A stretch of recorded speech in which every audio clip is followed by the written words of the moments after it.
ఈ ఇంకా అంబటి రాంబాబు లాంటి వ్యక్తుల గురించి మాట్లాడుకోవడం కూడా దండగా. అలాగే ఇంకొక విషయం క్లారిటీ ఇద్దాం అనుకుంటున్నాను.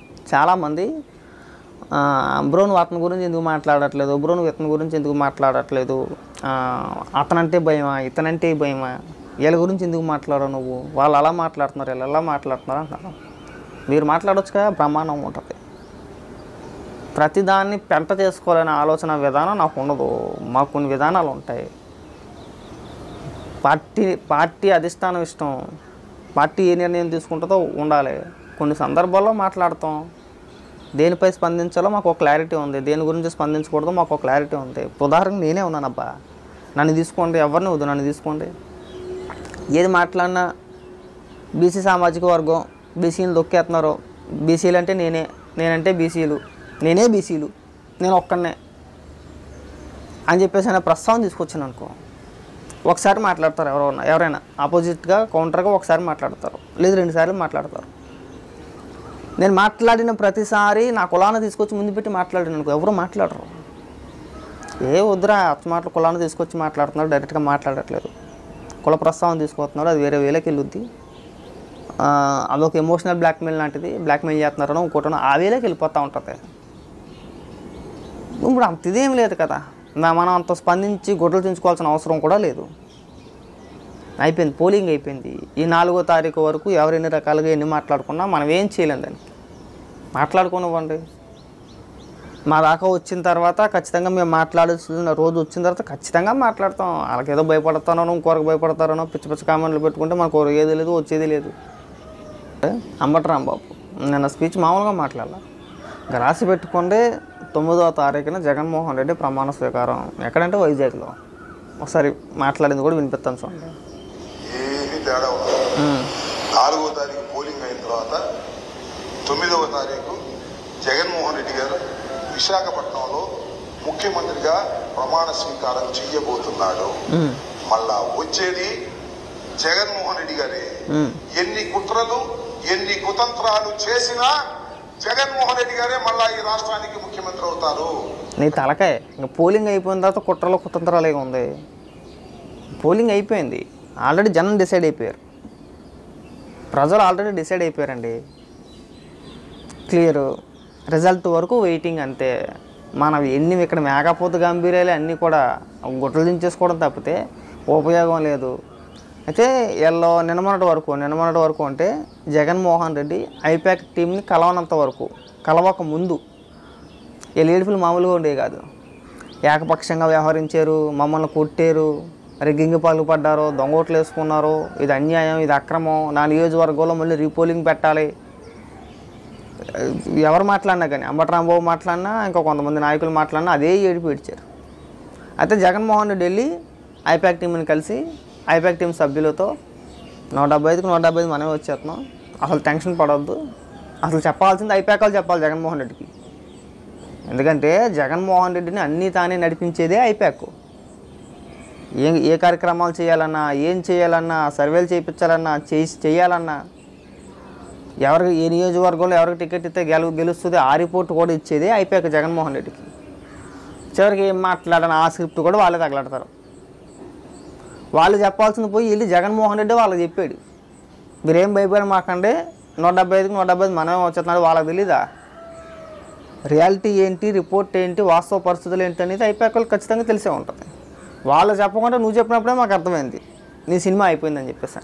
కేవలం కార్యకర్తలనే, నాయకుల్ని, వాళ్ళలో ఉన్న భయాన్ని పోగొట్టాలి.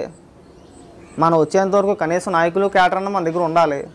వాళ్ళు ఇప్పటికే భయపడిపోతున్నారు, రకరకాల మంది అప్పుడు ఏడుపులు స్టార్ట్ చేసి ఓడిపోబోతున్నాం అని చెప్పేసి అని. సో మనం ఒక డైలాగ్ కొడితే సరిపోద్ది, మన వాళ్ళందరూ ధైర్యంగా ఉంటారని చెప్పని ఒక డైలాగ్ కొట్టేసి వెళ్ళిపోయాడు ఆయన. ఆ డైలాగ్ కొట్టిన తర్వాత కానించి మొత్తం అందరూ స్వరం మార్చేశారు. వైసీపీ సోషల్ మీడియా కావచ్చు, మొత్తం అంతా మామూలుగా మార్చలా. అది నెక్స్ట్ లెవెల్ మాట, ఇంకేమీ లేదు. బొత్స గారు మాట్లాడుతూ మొన్న మేము ప్రమాణ స్వీకారం విశాఖపట్నంలో ప్రమాణ స్వీకారం 9వ తారీఖున ఆయన, నేను అంబటి రాంబాబు, కొంతమంది మేధావులు, విశ్లేషకులు, జర్నలిస్టులు అని చెప్పి అన్నా కానీ మేధావులు ఒక మొన్నటిదాకా ఎగ్జిట్ పోల్స్ అన్నారు, కొంతమంది గడ్డెట్టారు. అప్పుడు ఎగ్జిట్ పోల్స్ ప్రకటించకూడదు, ఎన్నికల సంఘం నిబంధనలు ఉన్నాయి మనకి, అని చెప్పి కొంతమంది గడ్డి ఎడితే ఆపేశాను అక్కడితో. ఇప్పుడు సర్వేల మాటతో ఒక ఎక్సెల్ సీట్ ఒకటి పట్టుకొచ్చేస్తారు. మనం ఎడిట్ చేసుకున్నదే సిస్టంలో మనం ఎడిట్ చేసుకొని చక్కగా ఆ స్క్రీన్ మీద డిస్ప్లే చేస్తే సరిపోద్ది. అలాంటి సర్వేలు ఎన్నైనా చేయొచ్చు. వీళ్ళు ప్రెస్ మీట్ పెట్టి ఇంక భయంకరమైన ఇది మాట, ఇంకేం లేదు. 9వ తారీఖున ప్రమాణ స్వీకారం రాసి పెట్టుకోండి. అమ్మట్రాంబాబు అని నీకు విషయం క్లారిటీగా చెప్తాను చూడు. జగన్మోహన్ రెడ్డి పరిపాలన చూసేసి లేదంటే మీరు చేసిన అభివృద్ధిని చూసేసి ఓట్లు వేయడానికి రాలా అంటే అమ్మట్రాంబాబు అన్నాడు. చంద్రబాబు నాయుడు చూసి ఓటేతానికి వచ్చారనుకుంటున్నారా? ఇంకో రకంగా ఓటేతానికి వచ్చారనుకుంటున్నారా? లేదు, జగన్మోహన్ రెడ్డి చేసిన సంక్షేమ పథకాలను చూసి ఓటేయడానికి వచ్చారు అని చెప్పేసాను. జనాలు మరీ అంత ఇదిగా కనబడుతున్నారు మీ కంటికి. సంక్షేమ పథకాలకి అభివృద్ధికి జనాలకి తేడా తెలియదు అనుకుంటున్నారా? ప్రజలు ఎప్పుడూ అభివృద్ధి వైపే ఉంటారు, అది నీకు తెలుసు. సరే, మీరు ఏదో ఒక భ్రమంలో ఉన్నారు, మన అప్పులు చేస్తున్నాడు కదా, పని చేస్తున్నాడు కదా, ప్రజలందరూ మనకే ఓట్లు ఇస్తుంటారేమో. నిన్నమన్నదాకా అది వేరే, పోలింగ్ పర్సంటేజ్ పెరిగింది, ఇది అన్యాయం, ఇది అక్రమం అంటే ఓడిపోతున్నాం అనే ఆ ఏడుపులు ఆల్రెడీ మొన్నే స్టార్ట్ చేశారు. మళ్ళీ ఇప్పుడు కొత్త ఉపన్యాసాలు మాట. ఇంకేం లేదు, జగన్మోహన్ రెడ్డి మళ్ళీ అధికారంలోకి. అన్నీ అవ్వన్న ఇవన్నీ. మీరు పెద్ద పెద్ద మాటలు మాట్లాడి పెద్ద హోప్స్ పెట్టుకోమాకంటే. అలాంటి నమ్మకాలు ఏమైనా ఉంటే అక్కడితో ఆపేయండి. ఎన్ని రకాలుగా మాట్లాడచ్చు, కానీ నేను 9వ తారీఖున ప్రమాణ స్వీకారం చేస్తాడంటే ఇవన్నీ రేపొద్దున ట్రోల్కి గురవుతామన్నమాట. అందరూ సేవ్ చేసి పెట్టుకున్నమాట వీడియోలన్నీ. సర్లే, 9వ తారీఖున ఏం జరుగుతుందో చూద్దాం. అంటే ఫస్ట్ 4వ తారీఖున ఏం జరుగుతుందో తెలియాలి కదా. రిజల్ట్ రోజున తెలిసిపోద్ది. 4వ తారీఖునే తెలిసిపోద్ది 9వ తారీఖున ప్రమాణ స్వీకారం చేస్తాడా చేయడా అనేది. ఆ రోజు మనం ట్రోల్కి గురవ్వకూడదు కదా. ఆ రోజు ఖచ్చితంగా అందరూ మ్యాక్సిమం ఇతర టీవీ ఛానల్స్ చూస్తారో చూడరో తెలియదు, కానీ నాకైతే ఖచ్చితంగా సాక్షి మాత్రం చూస్తారు. ఆ రోజు మరి వంటల ప్రోగ్రామ్ వేసుకుంటారా లేదంటే ఏదైనా వేరే ప్రోగ్రామ్ అంటే అది వేసుకుంటారో మాకు తెలియదు, కానీ ఖచ్చితంగా సాక్షి అయితే చూస్తారో 100%. అది సాక్షి చూస్తారు. అంబటరాంబాబు ఏం మాట్లాడుతున్నారని చెప్పి అది చూస్తారు. కొడాలి నాని ఏం మాట్లాడుతున్నారని అది చూస్తారు. ఎందుకంటే మనం ఇంకా రిజల్ట్కి ముందే పెద్ద మాటలు మాట్లాడేసాం కదా, ఇంకేమీ లేదు, మేమే వస్తున్నామని చెప్పేసి అని. నిన్న కూడా నువ్వు ఒక పోస్ట్ వేసావా, ఇది 1,00,000 మంది ఫాలోవర్స్ వచ్చారని చెప్పేసి అని. ఆ కింద కామెంట్లు చూసుకున్నావా? ఆ కింద కామెంట్లో కూడా నేను తిట్టడమే. నేను ఏదైనా ఒక వీడియో రిలీజ్ చేయొచ్చు కదా బ్రో అంటే ఒకడైతే నేను చూసి నవ్వుకున్నా. అంటే నమ్మకం ఉండొచ్చు, మరీ అంత అతి నమ్మకం పనిచేయదు. 4 తర్వాత రిజల్ట్ తారుమారు అయిందంటే మనకు సినిమా కనబడిపోదు అక్కడ. ఖచ్చితంగా తారుమారు వద్దు, ఎలాంటి సందేహం లేదు. జగన్మోహన్ రెడ్డి వచ్చే పరిస్థితి 100% ఉండదన్న. ఇక్కడ మన ఊరికే మన కార్యకర్తలో ధైర్యం నింపడానికి మనం ఎన్ని పెద్ద మాటలు మాట్లాడుకున్నా జగన్మోహన్ రెడ్డి సినిమా అయిపోయింది. అనవసరమైన ప్రస్తావన అది. మళ్ళీ వస్తాడనో ఇంకోటనో అది అనవసరమైన ప్రస్తావన.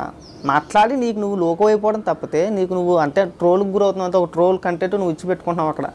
4వ తారీఖున జూన్ 4వ తారీఖున ఇగో నన్ను ట్రోల్ చేయండి, నిన్ను కానీ బాస్ సత్యనారాయణ కానీ మేము అనేసాం అంటే నమ్మకం ఉండొచ్చు. మీ పార్టీ కాబట్టి, మీ పార్టీ నాయకులు కాబట్టి మాట్లాడుకుంటే మాట్లాడుకోవచ్చు, తప్పనట్లా నేను.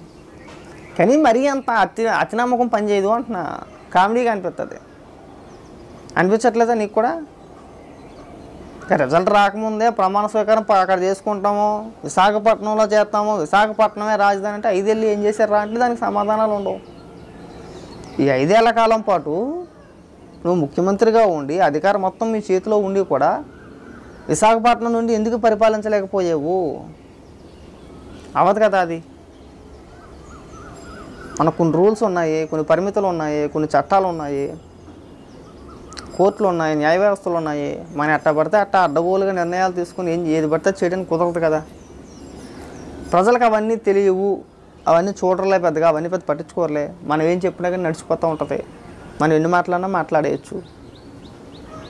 కావాలంటే చూడండి, 3 రాజధానులు అన్నాడు, 3 రాజధానుల బిల్లు వెనక్కి తీసుకున్నాడు, 1 రాజధానికి ఉంటుందని చెప్పేసి అన్నాడు. తర్వాత 3 రాజధాని బిల్లు ఎక్కడా పెట్టలా, అసెంబ్లీలో కూడా తర్వాత 3 రాజధానులు బిల్లు పెట్టలా. తర్వాత 2, 3 అసెంబ్లీ సెషన్స్ జరిగినాయి.